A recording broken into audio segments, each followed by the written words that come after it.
Eddie has finally gotten out. Not only has he gotten out, he's on top of the kennel cage.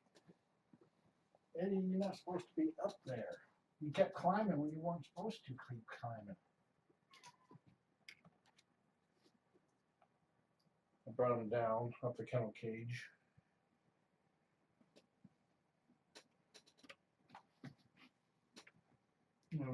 Reposition where the fence is attached to the kennel cage. Prevent against that happening.